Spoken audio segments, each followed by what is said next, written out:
নমস্কার, অনন্যা সিরিজের একটি বিশেষ এপিসোডে তোমাদের সবাইকে স্বাগত জানাচ্ছি। আজকে এমন একজন মানুষের সাথে আমরা আড্ডা দেব যার জার্নির কথাটা তিনি নিজে বলবেন, এবং তিনি হচ্ছেন পেশায় চিকিৎসক আর তার নেশা হচ্ছে সঙ্গীত। সঙ্গীত মানে হচ্ছে রবীন্দ্রসঙ্গীত। তিনি হচ্ছেন doctor Shri Kumar Chattopadhyay. Welcome to my show sir. নমস্কার। তো স্যারের কাছে আমরা শুরু করি। স্যার কেমন আছেন বলুন এখন? আমার তো মনে হয় খুব ভালো আছি, খুবই ভালো আছে। এই বয়সে এর চেয়ে ভালো আর কি থাকবো। 85 হলো না স্যার, 85 ওভার বলছেন ঠিক কি কথা, তবুও একটা কথা বলছি, আপনি তো চিকিৎসক, যেই মেনটেনগুলো করতে পারেন সাধারণ মানুষ কিন্তু অনেক সময় সব কিছুকে এড়িয়ে যায়। নিশ্চয়। স্যার খুব জানতে ইচ্ছা করছে, যখন এলাম আপনার বাড়িতে ঢোকার সময় দেখলাম আপনার বাড়িটা না পুরো একটা অনেক দিনের পুরনো বাড়ি। হ্যাঁ, 107 বছর। 7 বছর। তো আপনার ছোটবেলাটা কোথায় কেটেছে? এখানেই কেটেছে ছোটবেলা। তো আমরা একটু ছোটবেলার কথা শুনি। ছোটবেলায় আমাদের এখানে এত বাড়ি ছিল না বা এত ফ্ল্যাটও হয়নি। এখানে খেলার মাঠ, ফুটবল গ্রাউন্ড, ওই বড় বাড়ি ঢোকার সময় দেখলে ওখানে মাঠ ছিল। আচ্ছা। আমি ভীষণ খেলার নেশা ছিল আমার, ক্রিকেট, ফুটবল সব। তারপর আমি তো নমনীয় কমনীয় শরীর, সেই জন্য আমি বল করতে পারতাম না ভালো। তবে উইকেট কিপার খেলতাম, আর এদিকে তোমার গোল কিপার খেলতাম, বুঝতে পেরেছো? গোলও খেতাম, গালাগালও খেতাম। এই ছিল ছোটবেলা থেকে খেলার নেশা। এই গানের নেশাটা এলো পরে। তা আমার বাবা বললেন, বাবা ডাক্তার ছিলেন, তা আমাদের এখানে সব আর্টিস্টরা থাকতেন, যেমন তপন সিংহ, কানু বন্দ্যোপাধ্যায়, লেখক তারাশঙ্কর বন্দ্যোপাধ্যায়, শৈলেন্দ্র মুখোপাধ্যায়, এবং অনেকে, সবাই বাবার পেয়েছে। শিশির কুমার ভাদুড়ী বিখ্যাত, বাবার পেশেন্ট ছিলেন সবাই। তা যাই হোক, তা বাবা আমাকে বললেন যে শোন, এই লেখাপড়া তখন 1948, আমি 41-এ আমার জন্ম।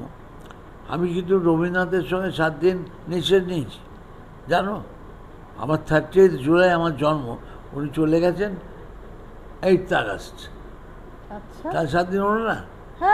ছোট্ট উনি জোড়াশা করে থাকতেন, আমি 7 দিন। অনেকে বেশি নিয়েছি, অনেকে যায়নি, কিন্তু তবু তো 7 দিন পেয়েছি, এটাই যথেষ্ট। যাই হোক, তা আমার এই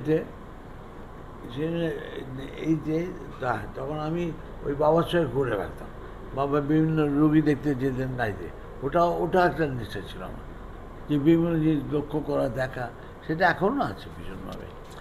যাই হোক, এই খবর। আর ছোটোবেলায় কাছাকাছি স্কুলে পড়তাম, মা বলতেন যে তুমি হেঁটে যাবে, হেঁটে আসবে, তবে তোমার হবে। ওই দূরে ইংলিশ মিডিয়াম, আমার ছেলে মেয়ে দুটো ইংলিশ মিডিয়াম। স্কুলে পড়তেন স্যার? আমি এখানে রাজামণিন্দ্র স্কুল, বাইক পাড়ায়। স্যার তাহলে তো বলবো আমার খুব সৌভাগ্য, কারণ ওই স্কুলের যে মর্নিং সেশনটা আছে মেয়েদের, তখনও ছিল। আমি ওই স্কুলে 7 বছর ছিলাম, চাকরি করেছি। কোন সালে? আমি ছিলাম 99 থেকে 2006। ও কোথায়, আমি 50s। আমি না, তবু একটা মানে নস্টালজিক ব্যাপার আসছে যে আপনি ওই যেতেন সেই স্কুলে। আমি মর্নিং সেকশনে, কিন্তু মর্নিং সেকশন তখনও ছিল। বাহ, তাহলে তুমি ওখানে কি পড়াতে? ইতিহাস পড়াতাম। ও, হিস্ট্রি। হ্যাঁ, আমার মেয়েও হিস্ট্রি এলো, ও নিউটাউন স্কুলে পড়ায়। আচ্ছা। ও হিস্ট্রিতে মাস্টার ডিগ্রি। আমার মা আবার 44-এ বাবা যখন বিয়ে করলেন, তখন শুনেছি গল্পটা, 1937 কি 36, বুঝতে পেরেছ? আমার দিদি হয়েছিল 36। তা যাই হোক, তা বাবা বলেছিলেন একটা অদ্ভুত কথা, যে আমি তোমাকে বিয়ে করেছি কিন্তু রান্না করার জন্য নয়। তখনকার রান্না করার জন্য বাড়িতে বসে আছো, গসিপিং হচ্ছে, পরনিন্দা পরচর্চা, ও হবে না, তোমাকে লেখাপড়া করতে হবে। মা তখন ম্যাট্রিকুলেশন পাস ছিলেন, তখন ম্যাট্রিকুলেশন ছিল। তার বাবা পড়িয়েছিলেন, মা MA করেছিলেন করে প্রথমে আর্যকন্যা বলে একটা স্কুল আছে, সেখানে পড়াতেন। তারপর কলেজ, সিটি কলেজে পড়াতেন বাংলা, চিরকাল পড়িয়েছেন আর কি। তা ভীষণ শেখ লোক, আর যত কিছু আমার উপর। কারণ ছেলে হয় কি, দুরকম ছেলে হয়, একটা বাবার বকারে ছেলে আর বাবার আদুরে ছেলে, বুঝতে পারছি। আদুরেগুলো একদম ক্যাবলা টাইপ, বকাটেগুলো কিন্তু লেখাপড়ায় খুব ভালো। কারণ আমি তো ডাক্তারি পড়েছি। তা বাবা, আপনি নিজেকে কোন ক্যাটাগরিতে ফেলছেন? আমি ডাবল, দুটোই। দুটোই? এক ছেলে তো আদুরে হবে, তা যাই হোক। তারপরে আমি যখন 48-এ, বাবা গানের প্রতি ছোট্টবেলা থেকে আমার একটা নেশা। হিন্দি গান হতো তখনকার যুগে। এই তোমার রফি সাহেব তখন আসেননি, আগে তখন তালাত মাহমুদ এরা গান গাইতেন, লতাজি নেই, অন্য তাদের গানগুলো ছোট্টবেলা। আর মা তখনকার যুগে তুমি দেখবে যে অর্গান প্রেজেন্ট করা একটা স্টাইল ছিল, যে কি মা মায়ের বাড়িতে, মেয়ের বাড়ি থেকে অর্গান দেয়নি, এ কি আমাদের বাড়িতে যে ডোয়ার কিনে একটা এত বড় অর্গান ছিল। আমার মা আবার গিরিশঙ্কর চক্রবর্তী গান শিখতেন ছোটোবেলায়, তা উনি ক্লাসিক্যাল, তা মার থেকেই তো আমার গান বলা এসেছে আর কি। তারপরে যে বাবা আমাকে বললেন যে একটা কিছু কর, আর্ট কিছু করতে হয়।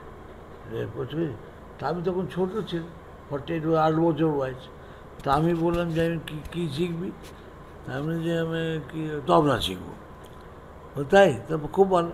তা আমাদের পাড়ায় হিরু গাঙ্গুলি থাকতেন, হিরণ্য বিখ্যাত তবলা বাদক, হিরু গাঙ্গুলি নাটকাবলী। তা ও হিরু গাঙ্গুলিকে আবার আলাউদ্দিন খাঁ সাহেব হিরুবাবু ছাড়া বাজাতেন না, এত।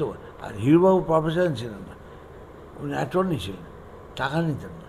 তারপরে হিরুকে নিয়ে যাচ্ছি সব, ও পাড়ায় থাকতেন। আমি আবার কাকু বলতাম, এই তবলা শেখা আরম্ভ হলো। তবলার থেকে আমি যে বাজাতাম, ধরো 8 বছর শিখলাম, 56-এ আমি স্কুল ফাইনাল পরীক্ষা দিয়েছি আর কি। তা যারা গান গাইতে পারায় তাদের সঙ্গে বাজাতাম।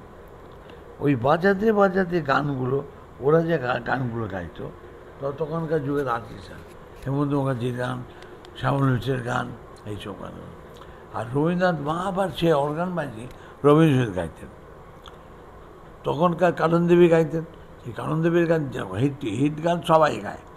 তখন কানন দেবীর গলা যে কোনো হিট করতো, মা ওই আধে কমে নয়ন চুমে না বলে যায় পাচ্ছে সে আঁকি বোন ঘুম না জানে, এই জায়গায়। আর আমি ওই অর্গানটা ছিল নিচের ঘরে, ওটা কোথায় সারাতে দিয়ে খারাপ করবেন।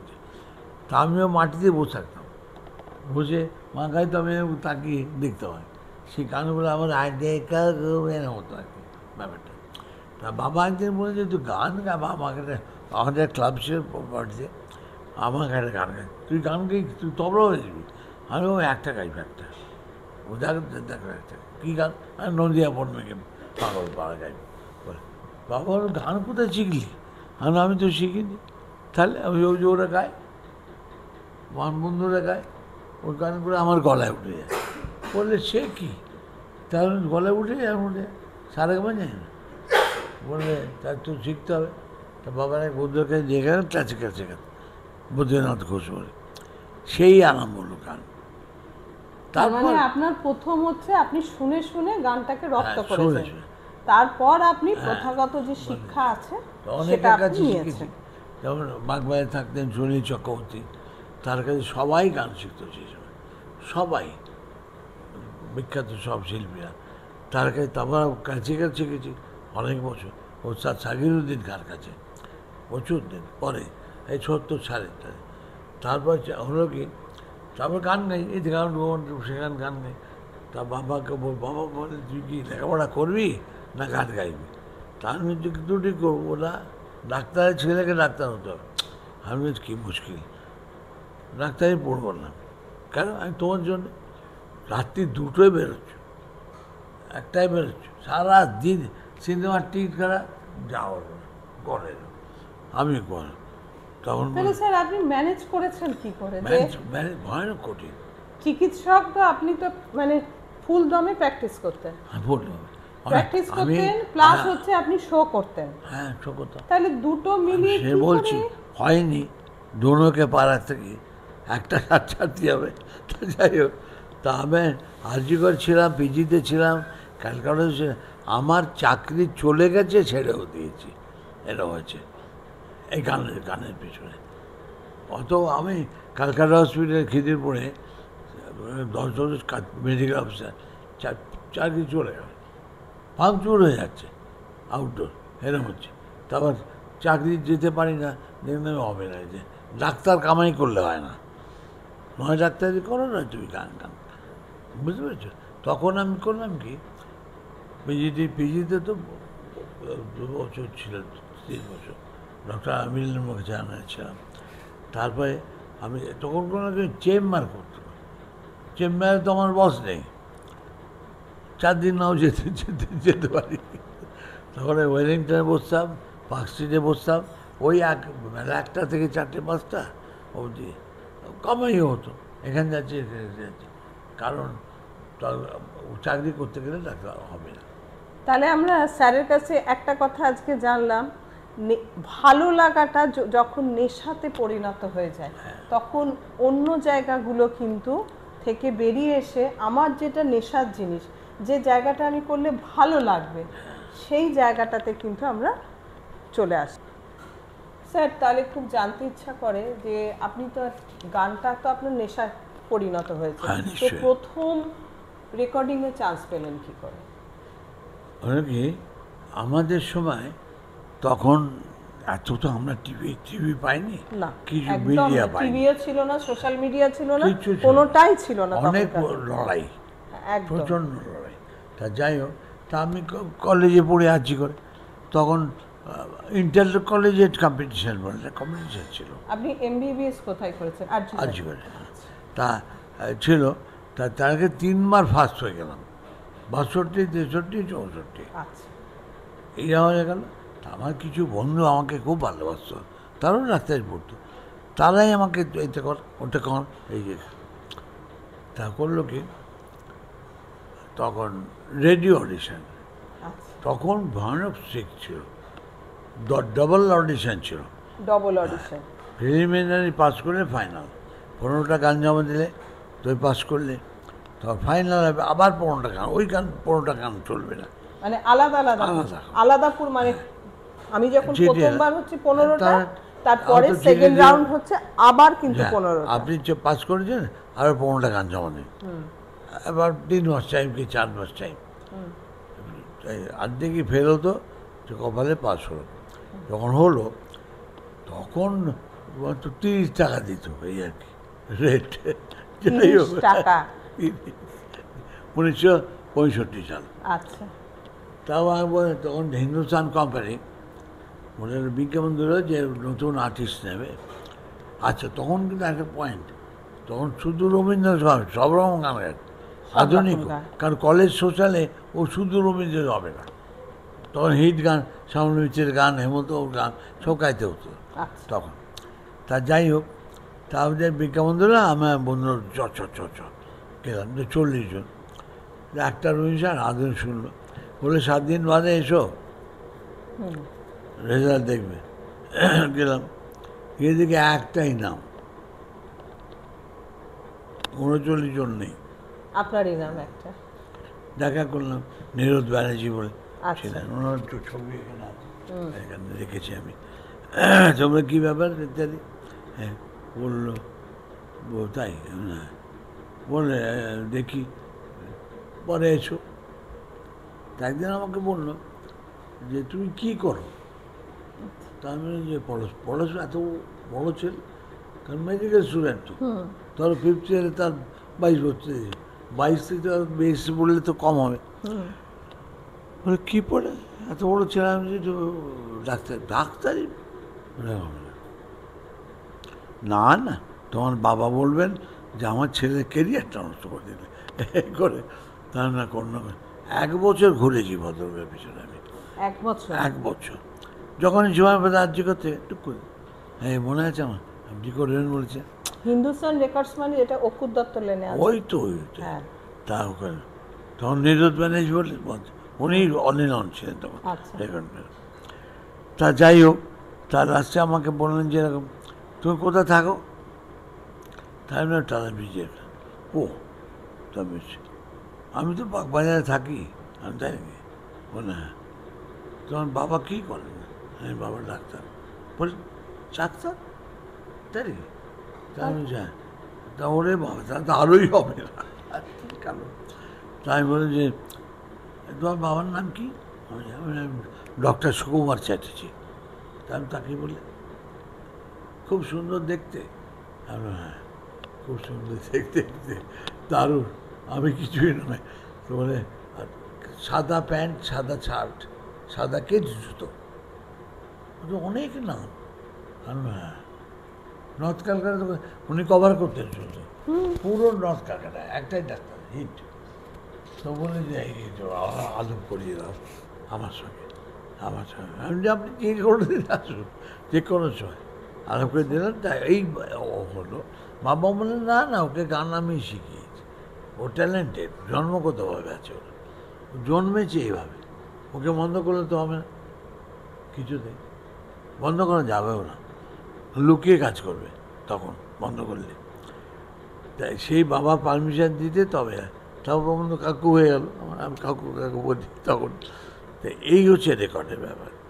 তারপরেতে উনি করলেন যে আধুনিক গান হবে না, রবীন্দ্রসঙ্গীত চলে। তখন আমাকে বললেন যে আমার একটা ট্রেনার লাগে, কারণ একটা মাইক্রোফোন, তখন রেকর্ডিং হতো একটি মাইক্রোফোন, আচ্ছা, ইকো নেই, রিভারবেশন নেই, কিচ্ছু নেই, বুঝলে। এটা আমাকে হারমোনিয়াম মাস্ট, কারণ বডি হবে না। ওখানে পিয়ানো ছিল একটা, পিয়ানোতে, আর বাকি সব একটা মাইক্রোফোনে গান, একটা মাইক্রোফোনেই সব টানছে।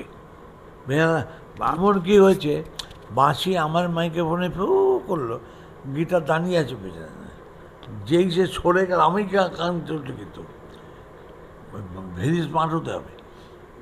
চলে গেল, ও ঢুকে গেল, গিটার ঢুকে উপায় নেই। এইভাবে রেকর্ডিং হতো। তবলার দাগ দিয়ে থাকতো চৌকিতে, এরকম গোল করে, ওইখানে রাখতে হবে। ট্রেনার তখন থাকতো একটা, ট্রেনার একটা ফি পেত, ধর 25 টাকা, 25 টাকা, 50 টাকা। তা বললেন যে ট্রেনার হয়ে, তাহলে ট্রেনার কেন? বললো না, প্রথম করলে করতে হয়। তখন আমি বললাম যে কে ট্রেনার হবে? বলে সুচিত্রা মিত্র। আমি হবে না কেন? আমি কলেজে তো আমি সেক্রেটারি ছিলাম এন্টারটেনমেন্ট। ও একবার খুব রাগানাই, খুব বড্ড রাগ। পরে আমায় উনি বলেছে, আমাকে বললেন না কেন, আমাকে বললেন আপনি, আপনার সাথে তখন আলাপ কোথায় আমার, আমি এনেছিলাম, তা বসিয়ে দেখেছিলাম একটু, আপনি রেখে চলে গেছেন। গান লাগে, চিন্ময় পরে এসে কেন আগে গাইবে? আচ্ছা, কেন গাইবে? আমি চিন্ময় আগে এসছে, সে ক্যারাম খেলছিল ক্যান্টিনে, ওসব বাজে কথা ইত্যাদি করে হবে না, ও মা মুশকিল। তখন ট্রেনার বাদ যাচ্ছে ট্রেনার জন্য। তা আমি বললাম যেন চিন্ময় হবে। তো বললো উনি তো HMV আর্টিস্ট, তবে আমার সঙ্গে খাতির আছে, তার যদি বলুন না, ভীষণ ভালো লাগে। তখন বললেন যে বলতে পারি, তো উনি ট্রেনিং ফিনিং করেন না। ঠিক আছে, ঠিক আছে, আমি গেলাম। তারপর অত্যন্ত ভদ্রলোক, আমি বলছি অত্যন্ত ভদ্রলোক, গাড়ি থামিয়ে দামাইতে, এই শোনো শোনো, তুমি রাজ্যকার ছেলে না, এরকম এরকম রিলেশন ছিল। তা গেলাম, যেতে আমায় বললেন যে রেকর্ড হবে গান। তুমি গান করো বুঝি? আমি ওই তো শুনিনি তো। আমি আপনি যান যখন তখন আমার গান হয়ে গেছে, কি বা গাই না। তো বললে যে বাবা দেখি গাও, শুনে বলে বাহ ভালো তো। তো বলছে আমি ফোন করে হয়, এবার ট্রেনার ঠিক হয়। ট্রেনার হলো, রেকর্ড হলো আলো আমার আলো আর ঝরা পাতা গো আমি তো বাজি ধরে। সেই একটা মাইক্রোফোন, একটা মাইক্রোফোনই সব, মানে এন্টার সমস্ত কিছু রেকর্ডিং হবে একটা মাইক্রোফোন। তখন ইকো নেই, কিছু নেই, সেট মাইক্রোফোন একদম। হয়ে যাওয়ার পর আমাকে বললেন যে এরকম তুমি এসো পরশু দিন। তখন এই গন্ডিকপুর এনেছিল, এরকম বড় বড় স্কুলগুলো, বলে তোমার ট্রান্সফার করবো, আচ্ছা তুমি তোমার গান শুনতে পাবে। আচ্ছা তাই আমি বললাম ঠিক আছে, গেলাম। তা উনি ঘোরাচ্ছেন দেবব্রত বিশ্বাস, উনি দেবব্রত ঢুকলেন। বিশ্বাস, আচ্ছা ঢুকে এলাম, উনি তো হিন্দুস্তান আর্টিস্ট, আমাকে দেখা ছোট্ট ঘর এখানে। আমি উঠে যাই, ঠিক আছে, অত বড় আর্টিস্ট আছে। তা আমি বললাম আপনি এইখানে কেন, বাংলা ভাষায় কথা বলতেন। আমি বললাম এখানে কি চাই, আমি আপনি আমি চিনতে পারছেন? বলে বাবা চিনতে পারবো না, আর জিগর পয়সা ফাংশন হয়েছে জানেন নীলবাবু, ফাংশন হলেই নতুন জামা গায়ে উঠল। তাহলে আমি কি চোর? বলে না, ওই হাফ চোর আর কি, নতুন জামা। এই তো ওই জন্যই তো সেক্রেটারি হয় লোকে। তা বলে তারপর ওনার সাথে অফিসিয়াল কথা, আমার কটা গান আটকেছে বিশ্বভারতী, এইসব কথা বলতো। তা আমি দাঁড়িয়ে আছি, উনি বলছেন দুটো চেয়ার। তা উনি তো বললেন যে এটি ছেলে রেকর্ড করেছি, গান শুনবেন। আর রেকর্ড করে বাজে গাইবে না, না মানে ভালো শোনেন, শুনুন। শুনে বলে ভাইসব কোথেকে পান? হ্যাঁ এইসব বলে পেয়েছি। কেমন বলে চলবে? তা আপনি কী করে যান, চলবে কেন? তোমরা এই ছেলেটি গেয়েছে, বলে ঠিকই আপনি গান করেন, সবাইকে আপনি এই মা এত শিক্ষিত উনি ডাবল এম এ ছিলেন, ইকোনমিক্স ইংলিশ। তারপরে উঠে দাঁড়ালেন, আমি আপনি কিছু মনে করেন না, আমি আপনাকে ঠাট্টা করেছি। ছি ছি ছি, আমরা এটা কি বলছি আপনি? বলে না না না, আমি ঠাট্টা করেছি, আমি মজা করে কইলাম তো যেমন যেতে। তারপর উনি বলে যে খুব, তা বলে যে কে ট্রেনার? বলে চেন মজা। আরে ও আমার ঢুকেছেন কেন, ও তো এই চিম্বি আছি। তাহলে যে আপনি তো আর করবেন না, একটা মেয়েকে বলেছেন, আপনি দেখে চলে গেছেন। 12টা 1টা একটা গান বলে দূর, নিজের মতোই গায়, আমার মতো পারে না, সময় নষ্ট। তো তখন বললো যে আমার বলে আমি করতাম, বললাম আপনি তো করতেন না। বলাচ্ছে তো ভদ্র নেটওয়ার্কজি বললেন তাহলে কথা দিন, ইনিশিয়াল কপি যদি বিক্রি হয়, 200 কপি তখন ইনিশিয়াল ছিল, 200 কপি বিক্রি হলে চান্স পাবে, তাহলে করে দেবেন? বলে করে দেবো। ওইখানে দাঁড়িয়ে বলে আমি ঠিক করবো। তা 200 জায়গায় 700 বিক্রি, হিট করে গেল না, এও কপাল হিট, এমন হিট প্রচণ্ডভাবে বিক্রি। তখন তখন আমি তো সবে পাস করেছি এরকম অবস্থা। তা যাই হোক, তারপরে বলি ট্রেনিং করলেন। তখন কি কথা বলেছিল, বলে চিনবাবু বলে কইবেন আসতে। তাহলে আবার কেন? না আমার বন্ধু লোক, কখন এটা তখন তাহলে উনি বলবেন আমার আর্টিস্টকে ভাঙানিয়ে লইছে, চিনবাবু ভাঙিয়ে নিয়েছে, আবার ওইটা আমি সুযোগ দুজনে থাকবো, কী আছে, আর পিকনিক হবে গান। উনি টেন্ট করলেন এবং ওই অর্গান প্লেয়ার আসেনি, ওটা বিরাট অর্গান ছিল এরকম, আসেনি, আমি বাজাবো বলে উনি অর্গান। তখন যে ছোটো ছোটো ক্যামেরাম্যান কোথায়, আর তখন না এই যে ছিল না কায়দা, যে ছবি তোলা ক্যামেরাম্যান যাচ্ছে এসব ছিল না। সে দুপুরবেলা কোথাও ক্যামেরাম্যান পাওয়া গেল না, সেই ডকুমেন্ট মনেই আছে, ছবি নেই একদম, বুঝতে পারছো? এইভাবে এন্ট্রি না আর কি। তারপর তো অনেক গান, প্রথম মানে আপনার যে অভিজ্ঞতাটা সেটা সাংঘাতিক সাংঘাতিক সাংঘাতিক, মানে যার তাহলে তো আমি একটাই বলতে পারি যে শুরুটা এইভাবে হয়েছে। হ্যাঁ, তাহলে তো আর আমি বাবা সমস্ত শিল্পীর ভালোবাসা পেয়েছি একদম একদম। ছোটবেলায় তুই ভাবতে পারবে না, যখন গান হতো রবীন্দ্রনাথ জগদেব চৌষট্টি লাল লাল হয়ে গেল, তখন আমায় বলছে তুই আমায় বলে, তুই আমায় বললে রেখে চলে না, তখন রাখুক তোমরা। যাই হোক, তারপরে ব্যাপারটা ঘুরে গেল।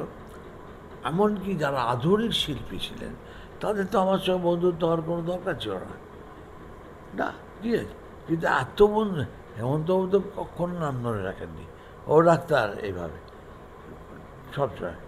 তারপরে শ্রাবণ মিত্র অত্যন্ত ভদ্রলোক, অত্যন্ত ছোট্ট কথা বলতে আস্তে আস্তে, এবার তুমি আমাকে থেকে এলে না। এবার মানবেন্দ্র মুখার্জি, দেখো মানবেন্দ্র মুখার্জি অত বড় গায়ক, তিনি আমার সঙ্গে এমন ব্যবহার করতে দরকার ছিল না, হ্যাঁ সেটা অটোমেটিক আজকে এই শোন আমি কি তোর একটা বিয়ে দেবো। আমার তো বউ আছে, বউ থাক না, বাড়িতে থাক না। আমি কেন বিয়ে দেবেন, কী কারণ? বলে টোপর বললে তোকে কিরম দেখে, আমি তো এটা দেখিনি। তাহলে যাবে, তার জন্য লক্ষ টাকা খরচা করে বিয়ে করার কোনো দরকার নেই। আমি কোমর টুল দেখি একটা টোপর কিনে আপনার বাড়ি থেকে পরে দেখি। এইরকম রিলেশন ভাবা যায় না। আমি কিন্তু একটা কথা বলছি, সব জিনিসই সবার জন্য নয়। আচ্ছা, এখন কিন্তু এটা পাইনি না এতটা এখনকার শিল্পীরা, না। হ্যাঁ ভালোবাস, দাদা কেমন আছেন ব্যাস, কিন্তু মিশতে চায় না একদম। দু একজন বাদ দিয়ে কথা বলছি, কিন্তু আমি না বলবো না। মানে আগের থেকে এখন আন্তরিকতাটা অনেক আজকে আমার অসুস্থ হলাম, যে তারা একটা অসুস্থ হয়ে আমি জানতে পারলাম যে কেমন লোক সব একটা ফোন করে জিজ্ঞেস করে না যে আপনি কেমন আছেন। এটা জিজ্ঞেস করতে কোনো অসুবিধা না, এত রিলেশন, এত একটা ফোন করে তোমার জন্য ফোন নেই। এইটা কেন? সবাইকে দিয়ে ব্যস্ত হয়ে পড়েছে, ঠিক বুঝতে পারছি না। তবে সবাই নয়, দু চারজন। এখন যা পজিশন, যাদের সঙ্গে কম আলাপ তারাই দেখি বেশি খবর নেয়। কেন আমি জানি না। আমাকে আমার এক বন্ধু শিল্পী খুব ভালো কথা বলেছে। সে বলেছে যে দাদা আপনি দুঃখ করবেন না, আপনি নিজে ফোন করুন, যে আপনাকে করে না। ও কেন করে না, এই কেন করে না, করবেন না। আপনি ফোন করবেন, সে লজ্জা পাবে। আপনি ফোন করে বলুন যে আমার শরীরটা খারাপ, সে ভাই সরি কেমন আছে। আপনি তাকে বল শুনুন, উইকেট নিন, খুব ভালো। সে একজন বিখ্যাত গায়ক এখনকার যুগে। এটা একটা নতুন কিন্তু আমরা জানতে পারলাম যে সে যদি ফোন না করে, তুমি নিজে থেকে ফোন করে খবর নাও, যে এমন একটা পরিস্থিতি তৈরি করো যে তোমার উল্টো দিক থেকে সে খবর নেবে। স্যার, খুব জানতে ইচ্ছা করছে, আপনি যখন প্রফেশনাল আর্টিস্ট হিসাবে আপনার ক্যারিয়ারটা শুরু করলেন। না, প্রফেশনাল আর্টিস্ট হিসেবে তো করিনি না, যখন এমনি গান করার পরে যখন আপনি মানে ভাবলেন যে না আমি গানটাকে চর্চা করব এবং গানের জগতে থাকব, তখন তো আপনি অনেক জায়গায় স্টেজ শো করেছেন। তার এই যে আপনার এই যে টোটাল যে স্টেজ শো করেছেন, তার সব থেকে কোন এমন কিছু অভিজ্ঞতা বলুন আমাদের দর্শকদের, যারা শুনে সমৃদ্ধ হবে, যে এমন কিছু অভিজ্ঞতা মানে আমাদের দেশে যেখানে শো করতে গেছে, এমন কিছু ভালো অভিজ্ঞতা বলুন আমাদের। তো অনেক আছে। প্রথম যে হয়েছিল, এমনি তো গান গেয়ে বেড়াতাম। যাই শোন, আমার মাছি একটু তোর গান শুনতে চেয়েছে, মাছি ডাক্তারি পড়ে, বল কবে যাবো, চলে যা মাছি গান। তখন তো টাকার ব্যাপার না, তা এইখানে আমাকে আর বন্ধু বলে 25-এ বইছে গান গাইবি। তখন ধরো 65-66 সাল তখন। কেন গাইব? নিশ্চয়ই। কোথায়? বলে পুলিশ ব্যারাকে। পুলিশ ব্যারাকে?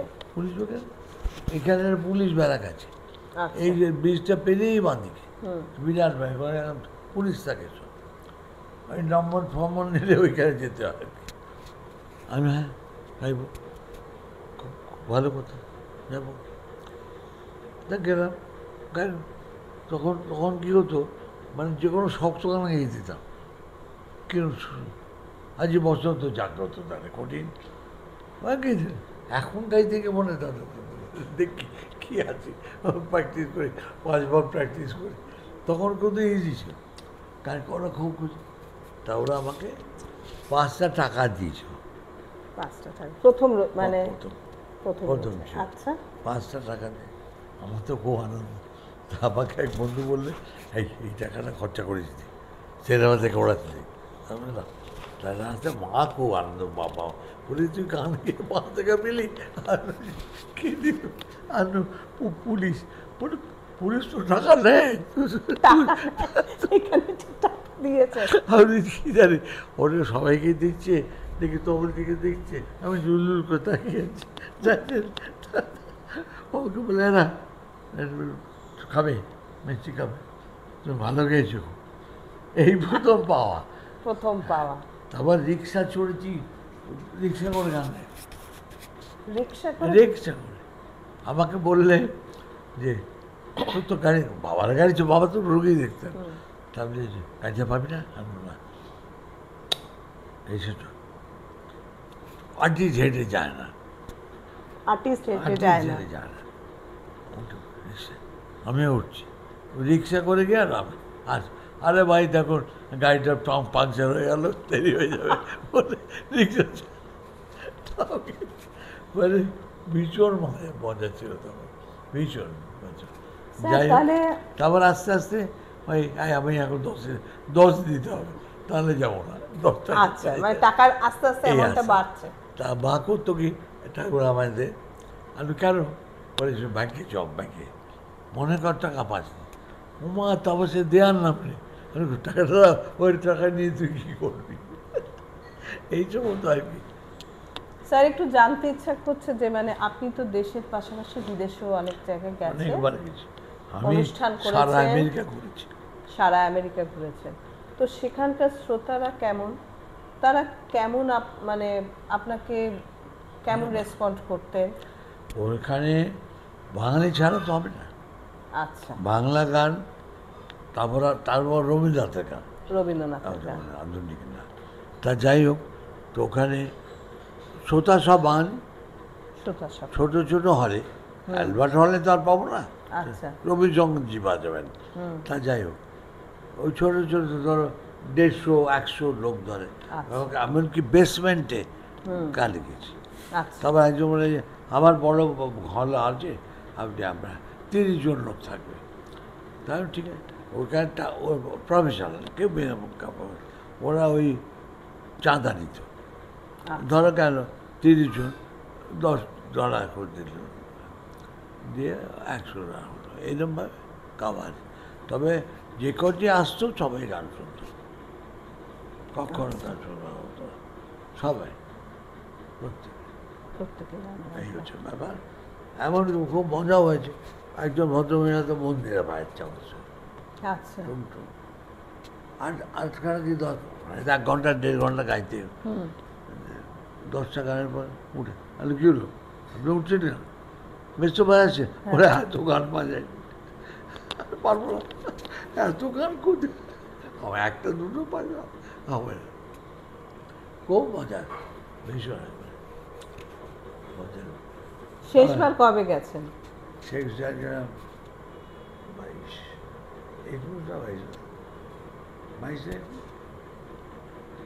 তুই তো আসছিস, তুই তো এইটুকু থেকে আসছিস, ওই 21 কি 22। কোথায় গেছিলেন? আমি মেরিল্যান্ডে গিয়া, আমার ছেলে আমেরিকা থাকে, আচ্ছা, আমি কিন্তু ছেলে আগে যাচ্ছি, আচ্ছা, মানে ওর জন্যে আমি যাইতাম না, সবাই মনে করে ছেলে আসতো না, ছেলে গেছে 98, আর আমি 82 সাল থেকে যাই, ন্যাচারালি 8বার গেছি আমেরিকা, 8বার। এখন তো বাসস্থান হয়েছে, তখন তো বাসস্থান ছিল না। তাহলে তখন প্রথম দিকে যখন শো করতে যেতেন, তখন শুনেছি তো অনেকের মানে বাড়িতে গিয়ে থাকতেন আপনারা, না কোনো হোটেলে থাকতেন? না, বাড়িতে থাকতেন। আমি কোনো হোটেলে থাকি, হোটেলে থাকেন, ধরো যেখানে ফাংশন করলাম সেই বাড়িতে উঠলাম, আচ্ছা, পরের দিন টিকিট, ওখান থেকে চলে গেলাম যেখানে গাইবো, সেই দৌড়ে চলে গেলাম, তাদের ওখানে আমার তোর শনি রবি ছাড়া ওখানে হয় না অনুষ্ঠান, পারে না, সব ব্যস্ত ভীষণভাবে। তারপরে ওইখানে গিয়ে একলাই রইলাম, চলুন সব গরম করে নেবেন, সব গরম করে নেবো, ঠিক আছে নিয়ে যাবে, এইভাবে যাওয়া। এখন আমার ছেলে বাসস্থান হয়েছে, এইখানে আমার সুবিধে, তখন যেটা ছিল না, বুঝতে পেরেছো? স্যার এবার একটু অন্য কিছু জিজ্ঞাসা করি, আপনি কি খেতে ভালোবাসেন? খেতে ভালো রান্না হলে সবই খাওয়া যায়, যেমন ধর নিরামিষ যা ভালো রাঁধবে তাই খাবো, আবার আমিষ মাছ মাংস, আমাকে যদি তুমি মাছ, মাংস আর ডিমের জানলা করো, আমি কিন্তু ডিমটাকে টানবো, আমি মাছ ভাত টানবো না, এটা আমার ভালো লাগে। তাহলে আপনার প্রিয় খাবারের মধ্যে হচ্ছে ডিম পড়লো, ডিম আপনি খুব ভালোবাসেন। খেলার মাঠেতে হ্যাঁ 8খানা ডিম খেতাম ক্রিকেটে, 8খানা? এই একটা করে উইকেট পড়লে খাও, একটা করে ডিম। এখন কারো সহ্য হবে না না স্যার। আমার সহ্য হতো তো, এখন হবে কি না না, এই 8খানা খাই না। জেনারেশনে হ্যাঁ কারো সহ্য হবে না 8খানা না ডিমকে। না, স্যার একটু মানে দুষ্টুমি ভরা প্রশ্ন করতে পারি? 100 বার। স্যার আপনি তো খুব সুপুরুষ, তো প্রেম করেছেন? অনেক, এমনকি চিনতেও পারে না, চিনতেও পারেন না? আমাকে চিনতে পারছেন না, জানো না, ট্রেনে যাচ্ছি, হ্যাঁ ধরো বহরমপুর যাও, আচ্ছা একটি মেয়ে সামনে পাচ্ছেন নি, হ্যাঁ অনেক হাসছে হাসছে আমাদের কথা শুনে। হ্যাঁ আমি আপনি বলে আমাকে চিনতে পারছেন না, আমি বললাম, "না, বুঝতে পারছি না।" কিছুদিন হয়তো প্রেম করি তার সঙ্গে।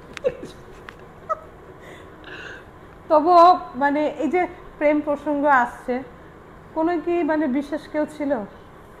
বিশেষ কেউ হতে যাওয়ার আগেই ছেড়ে যেত, চলে যেত, সবাই চলে যায়। একটি মাধবী তুমি এখন তো ঠিকই পড়ে আছো, পাওয়া যায় না, একদম পাওয়া যায় না। সবাই চলে গেছে, একটি মাধবী পুড়ে আছে, এখন আর পাওয়া যায় না। স্যার চিকিৎসক এবং সঙ্গীত শিল্পী, বেশ আপনি দু জায়গাতেই সফল। বেশ, তো আমার প্রশ্ন হচ্ছে স্যার, সফল হতে গেলে এখন মানুষকে কতক্ষণ কাজ করতে হবে? 16 ঘন্টা তো নিশ্চয়ই, আমি নিজে করি, এখন পারি না বয়সে, কিন্তু করেছি 8 ঘন্টা, 16 ঘন্টা, 24 ঘন্টার মধ্যে অনেক টাইম, 16 ঘন্টায় অনেক কিছু কাজ হয়। 16 ঘন্টা। তো এখনকার দিনে অনেকের একটা কথা আছে না যে এইটুকু কাজ করে বেশি সাফল্য পাওয়া যাবে, সেটা কিন্তু একদম না। না না, সাফল্য পেতে গেলে কিন্তু অবশ্যই আমাদের সেই অবশ্যই। পরিশ্রমটা করতে হবে এবং করতেই হবে। অবশ্যই এবং ক্ষেত্র বিশেষে আমাদের টাইমটা বেড়ে যাবে। আমি আমি এখনও দেখি 11টায় ঘুম থেকে উঠে ব্রেকফাস্ট খাচ্ছে 1:30 2টোয়, ভাত খাচ্ছে 4:30 5টায়, এ অসম্ভব, ও পারবে না, ওই বাপের লালু আর কি, ছটখানা বাড়িয়েছে, সমস্ত বিক্রি করে দিচ্ছে কিছু না করে করে, বুঝে খেয়ে খেয়ে বড় বড় বাড়ি বিক্রি করে দিচ্ছে, এরকম অবস্থা। স্যার যারা নিউ জেনারেশন আছে তাদের কেমন লাগে আপনি? ভালো, অনেকেই ভালো, অনেকেই, অনেকেই ভালো। তবে একটা কথা আমি বলি, তুমি কি এপার বাংলা না ওপার বাংলা? এবার এবার এপার বাংলার চেয়ে ওপার বাংলার লোকেরা পরিশ্রমী বেশি হয়। যেমন আমাকে আমার মা বলতেন, সে তোর কি বাঙালির রক্ত আছে? কারণ কেন মানে এত কি 5:30 উঠে বেরিয়ে যাচ্ছে, এই কী কর, তার মধ্যে কি আর মাত্র 12টা ফিরলে আমাদের উপায় নেই। আর সকাল খাসাবের কাছে গান শিখতে ও 7টার মধ্যে ঢুকতেই হবে, ওখান থেকে হসপিটালে গিয়ে হসপিটালে ক্যান্টিনে ব্রেকফাস্ট খেয়ে আউটডোর ঢুকলাম, সারাদিন ঘুরছি আমি। তো আমাকে বলতো, আমি আজ হয়তো জানি না, তুমি দেখে পশ্চিমবঙ্গে ছেলেমেয়েরা বড্ড করে, আমি গালাগাল দিয়েই বলছি তাদের, আমি কিন্তু একটা ওপার বাগানের ছেলে অনেক পরিশ্রমী, সকালবেলা উঠে 2টো টিউশনে মিলে অফিস যাচ্ছি, ফিরে আবার খাতা লিখছি, সারাদিন আমি দেখেছি, আমার পাড়াতেই দেখেছি। আর এখানে কিচ্ছু করবো না, 9টা 10টায় উঠলাম, এমনকি আপনি যে গভর্নমেন্ট তো লোন দিচ্ছে, একটা ট্যাক্সি কম না, কি তুমি আমার বলছো ট্যাক্সি লাগবে, এটা খুব প্রেসে বাবা, বাবা আমি ক্লাস 7 অবধি পড়েছো, তাদের লজ্জা নেই, লজ্জা হচ্ছে ট্যাক্সি না, কী আছে তাতে, কোনো কিছু না। তাহলে স্যার দুটো যে জেনারেশন হয়ে গেছে, কি তফাৎ কি লক্ষ্য করেছেন স্যার? অনেক লোক পরিশ্রমী বললে পরিশ্রমী বেশি, পরিশ্রমী না, তফাৎ লক্ষ্য করেছে। পড়াশুনো করে বেশি, তুমি লোক করে দেখো, পড়াশুনো এই খালি ফাঁকিবাজি, তো সবই আছে, 2% এক্সেপশন হ্যাঁ সেটা তো একদম। স্যার একটা প্রশ্ন আপনার কাছে নিয়ে যাচ্ছে, এই যে কয়েকদিন আগে যে আপনি শিল্পী সংসদের পুরস্কার পেলেন, হ্যাঁ, বড্ড দেরি করে হয়ে গেল না পুরস্কার? লাইফ টাইম অ্যাচিভমেন্ট দিল আমাকে। তো আপনার কি মনে হয়? না দেরি, এইটাই তো চলে দেখি, বুড়ো হয়ে গেলে দেয়। আমাকে একদিন সুচিত মিত্র বলেছিলেন যে আচ্ছা বল, আমাকে এই বয়সে কেন, অল্প বয়সে যখন দারুণ গান করছি, দারুণ গলা, তখন দিত না, এখন কেন? এইটা চলে আসছে, কিছু করার নেই এইভাবে। তো বর্তমান প্রজন্মে আপনার কার কার গান ভালো লাগছে তাহলে? অনেকই ভালো গায়, নাম বলবো, নাম বলবেন না। তবে রবীন্দ্রনাথের গানের বড় ডিটোরেশন, রেওয়াজ করতে চায় না। আগে ফেসবুক তো খুলতে পারছি না, এত আউট অফ টিউন। বাড়ির বউ গান করে দিন আছে, ছবি দেওয়ার জন্য গান গাইছে, রাতে রাতে গান গাইছে, গান গ্রুপ তৈরি করছে, কালি গ্রুপ তৈরি করছে। রেওয়াজটা কর, শুনে যাচ্ছে না তো, কিন্তু 10% খুব ভালো, খুবই ভালো, 10% খুবই ভালো। নিশ্চয়ই বললে লেগে যাবে সব। স্যার আপনি কোন কোন ছবিতে অ্যাজ আ প্লেব্যাক সিঙ্গার হিসেবে কাজ করেন? প্লেব্যাক সিঙ্গার হিসেবে দুটো ছবি দিয়ে, একটা অরণ্যকন্যা বলে 70-তে, ওটা দেখেছিলাম, ভালোবাসিলে যদি সে ভালো না বাসে, এই গানটা। আর হেমন্তবাবু গাইছেন মাধবী হঠাৎ কোথা হতে এলো, এটা হচ্ছে সাথী ছবি। সাথী ছবি হিট করেছিল, নতুন একটি ছেলে আর ওই তরুণশ্রী চঙ্গলবদ্ধ হিরোইন ছিল। ওইটা, ওই গানটা হতে আবার একটা ব্রেক হলো, মানে সবাই ছড়িয়ে গেল। এই আর রবীন্দ্র থাকে কম, আধুনিকে বেশি থাকে, আর যা কিন্তু হেমন্তবাবু গাইতে সব আছে। স্যার তাহলে নতুনরা কি করে টিকে থাকবে? এখন টিকে থাকা খুব মুশকিল। তার কারণ হচ্ছে এত ট্যালেন্ট, যে আগে কি ছিল, 4-5 রবি সঙ্গীত গাইছে, আধুনিক 6-7 গাইছে তখন। আর এখন হচ্ছে কি ঘরে ঘরে গান গাইছে, এবং এত সুন্দর গাইছে। এই যে কম্পিটিশানগুলো টিভিতে, সারেগামাতে, এতে তাতে, তো দেখুন যে ফার্স্ট হচ্ছে সে 2 বছর, আবার পরের বছর ফার্স্ট হচ্ছে, তো আবার হচ্ছে, তুমি তো কাকে বাদ দেবে? সেটা টিকে থাকতে হবে না, 30 বছর টিকে আছে, গান গেয়ে যাচ্ছে, সেটা এখন তাহলে হবে না। হয় 2%-এর মধ্যে, 2% সবসময় 2% তো ধরতেই হবে। এছাড়া ও টিকে আছে বলে আমি টিকে থাকবো, নাও থাকতে পারি, একদম। তাহলে স্যার এই যে রবীন্দ্রসঙ্গীতের ভবিষ্যৎ কি? রবীন্দ্রনাথের গান তো থাকবে, হ্যাঁ কিন্তু এখন তো মানে হ্যাঁ, সেই তো আর হচ্ছে না, আমরা পাচ্ছি না। আমার নিজের ধারণা 2-4 জন খুবই ভালো, তারা মানে সাধনার অভাব, ঠিক রেওয়াজটাকে ঠিক মতো করে না। তুমি সকালবেলা কনসেন্ট্রেশন দরকার। তুমি ধরো 9টায় বসলে, তুমি ভাবছো 3টের সময় আমার একটা রেজিস্টার আছে, এই সময় এই আছে, ভাবলে হবে না, তোমাকে কনসেন্ট্রেট করতে হবে। সেই লেখাপড়াও তাই, কনসেন্ট্রেট করতে হবে। আমরা তো মনে করছি, আবার আজকাল আবার হয়েছে কি, আগেকার কালে আমাদের হয়তো কোনো বড় আর্টিস্ট বললেন এই ওপরটা একটু কম লেগেছে, ঠিক করে নাও, এখন বললে লেগে যাবে না, কেউ তো বলে না, কিছু করতে পারেন, আউট অফ টিউন কত বলা যায় না। যেরকম আমি আগে বলতে, মানে আমাকে সব বারণ করে, ওর সব বাইরে বলে দারুণ, এছাড়া হবে না, কি করব, রেওয়াজ করতে হবে, কিচ্ছু করা যাবে না। স্যারের কাছে একদম আমরা শেষ পর্যায়ে চলে এসেছি। তো স্যার এখনো তো শুনি আপনি সকালে উঠে রেওয়াজ করেন, কত? প্রতিদিন, এক একদিন এক এক, কোনোদিন হয়তো 8 ঘন্টা করি, ভালো লাগবে না, আর 1.5 ঘন্টা 2 ঘন্টা করলাম। সারেগামা করতেই হবে তোমায়, সারগাম, সারগাম না করলে গান হবে না, শুধু গান গিয়ে হবে না, ক্লাসিক্যাল গান শিখতে হবে। ক্লাসিক্যাল মানে রশিদ খান বড় গলামের কাছে নয়, তোমার গলা তৈরির জন্য যতটুকু লাগবে সেটা করতে হবে, তাহলে হবে না। আর রবীন্দ্রনাথের গানে একটা অসুবিধা হচ্ছে, আমি শক্তই বলবো, কেন ওই যে মেনটেন করতে হয়, নোটেশন করতে হয়, নোটেশনগুলো মেনটেন করতে হয় রবীন্দ্রসঙ্গীতের সঙ্গে। যেটা নজরুলের গানে নয়, ওকে নয়, যাইছে গেল, কিন্তু নোটেশন নেই তো। কিন্তু এখানে হচ্ছে যে যা আছে তাই বলতে হবে, যা আছে তাই তাই বলতে হবে, তুমি নিজের মতো করতে পারবে না, এই জন্য গণ্ডগোল, আর কিছু না।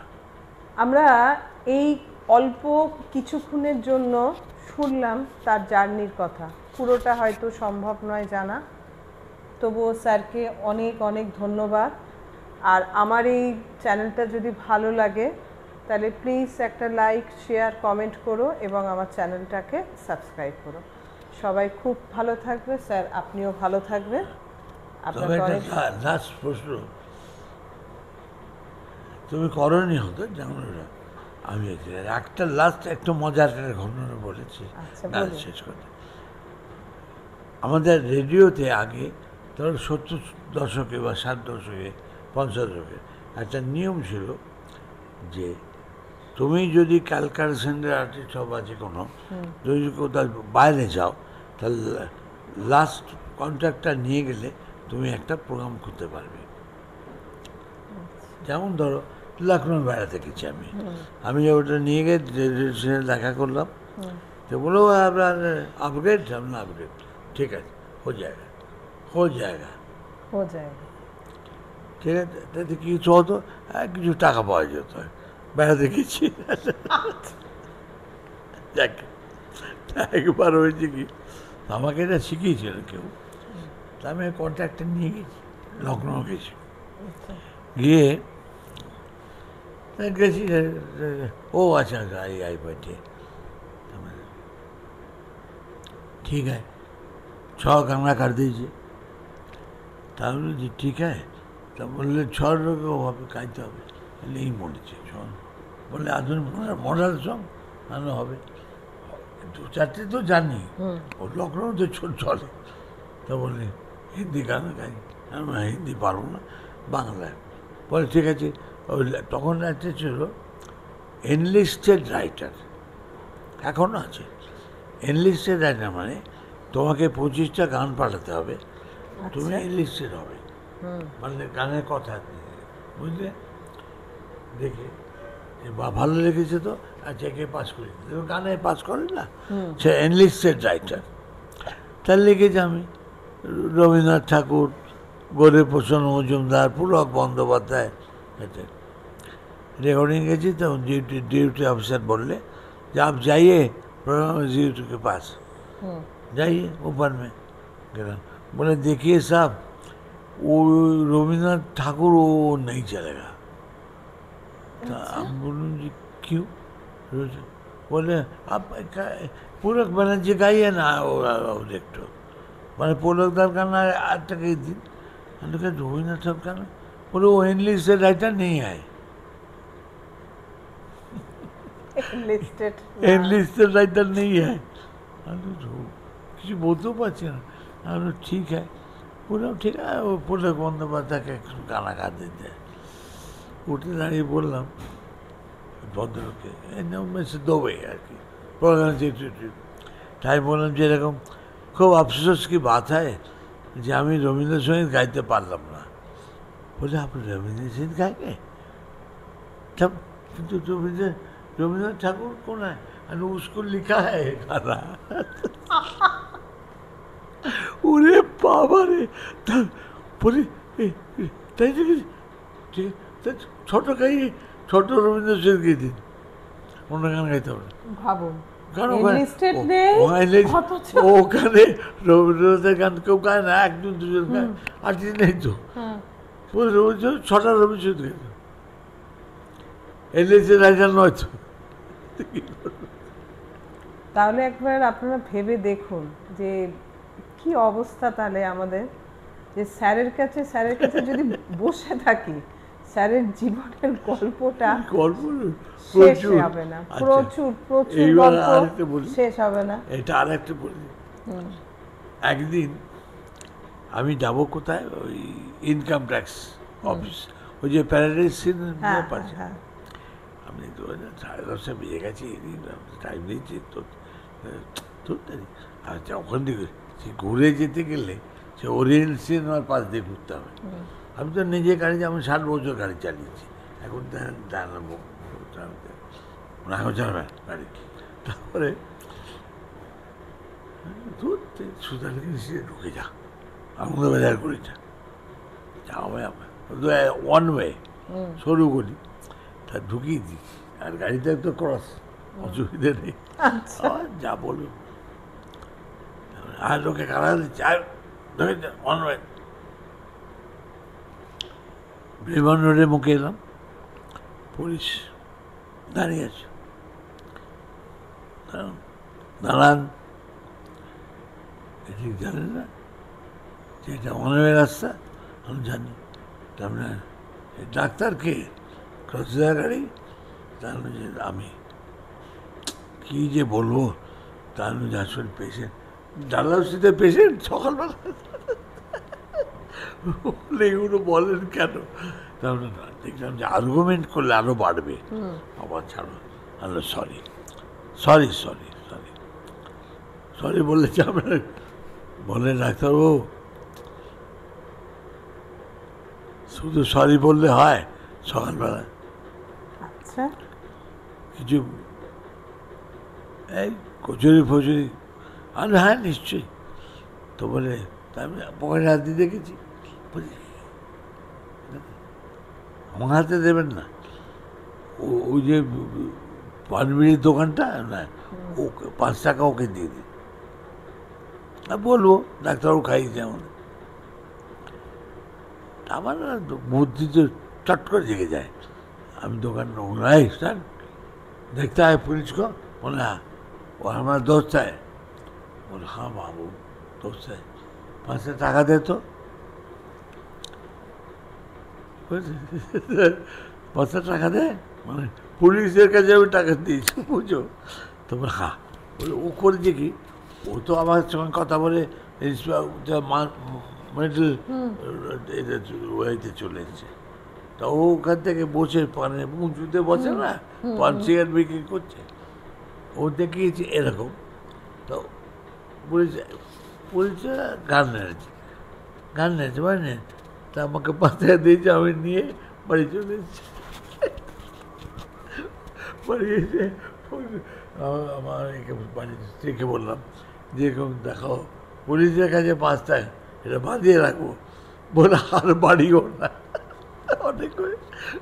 ওরে বাবা, মানে আগে কমিশনার ছিলেন, আগে একবার তাকে তার সামনে একটা জায়গাতে বলেছি, বলে হ্যাঁ হচ্ছে আপনার ব্যবস্থা।